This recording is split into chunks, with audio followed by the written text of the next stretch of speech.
আসসালামু আলাইকুম। আশা করি সবাই অনেক ভালো আছেন। আজকে খুবই একটা গুরুত্বপূর্ণ বিষয় নিয়ে কথা বলবো, সেটা হচ্ছে সার্বভৌম রাষ্ট্র।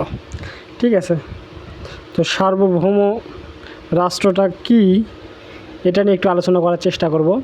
তো সার্বভৌম রাষ্ট্রটা হচ্ছে যখন কোনো রাষ্ট্র বিদেশি যে কোনো রাষ্ট্রের হস্তক্ষেপ ছাড়া স্বাধীনভাবে নিজ দেশের অভ্যন্তরীণ এবং পররাষ্ট্রনীতি প্রণয়ন করতে পারে, তাকে আমরা বলবো হচ্ছে সার্বভৌম রাষ্ট্র। অর্থাৎ কোনো রাষ্ট্র সেই রাষ্ট্রের ওপর প্রভাব ফেলতে পারবে না। ওই রাষ্ট্রটা একদম নিজের স্বাধীনতা অনুযায়ী রাষ্ট্রের অভ্যন্তরীণ যে বিষয়গুলো আছে আইন প্রণয়ন এবং পররাষ্ট্রনীতি প্রণয়ন করবে, তাকে আমরা বলবো সার্বভৌম রাষ্ট্র। যেমন বলতে পারি বাংলাদেশ হচ্ছে একটা কি সার্বভৌম রাষ্ট্র। বাংলাদেশ যখন কোনো পররাষ্ট্রনীতি বা অভ্যন্তরীণ যে আইন কানুনগুলো প্রণয়ন করে, তখন কিন্তু কোনো রাষ্ট্রের মুখাপেক্ষী হয় না, বা কোনো রাষ্ট্রের থেকে চাপ প্রয়োগ করতে পারে না। তার মানে হলো বাংলাদেশ কিন্তু একটা সার্বভৌম রাষ্ট্র। ঠিক আছে, তো সার্বভৌম রাষ্ট্রের মূল কথাটা কি? সার্বভৌম রাষ্ট্রের মূল কথাটা হচ্ছে সকল বিদেশি রাষ্ট্রের প্রভাবমুক্ত হয়ে নিজ দেশের স্বার্থকে সর্বোচ্চ প্রাধান্য দিয়ে পররাষ্ট্রনীতি প্রণয়ন করা সার্বভৌমত্ব রাষ্ট্রের বা সার্বভৌম রাষ্ট্রের মূল কথা।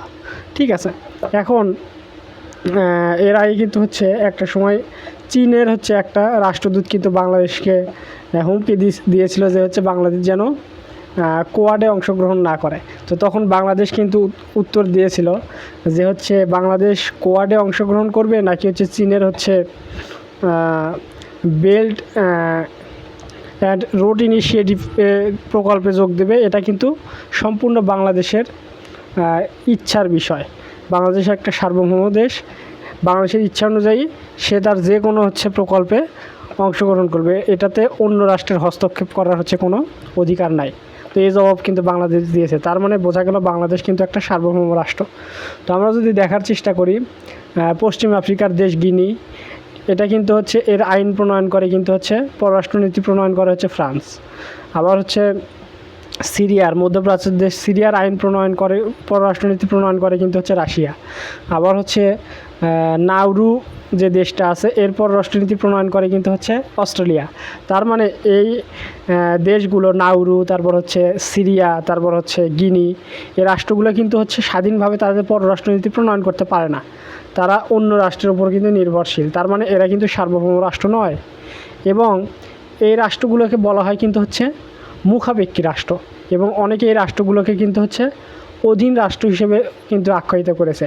তার মানে সার্বভৌম রাষ্ট্র এবং কাকে বলে, এবং সার্বভৌম রাষ্ট্র এবং কি অধীন রাষ্ট্র বা মুখাপেক্ষী রাষ্ট্রগুলো কোনগুলো, তাহলে সেটা কিন্তু আপনারা খুব ভালোভাবে বুঝতে পারছেন। সার্বভৌম রাষ্ট্র সেটাই যেটা বিদেশি যে কোনো রাষ্ট্রের প্রভাবমুক্ত থেকে নিজের ইচ্ছা অনুযায়ী দেশের অভ্যন্তরীণ এবং পররাষ্ট্রনীতি প্রণয়ন করে, সেটা সার্বভৌম রাষ্ট্র। সবাই ভালো থাকবেন। আজ এই পর্যন্তই। আসসালামু আলাইকুম।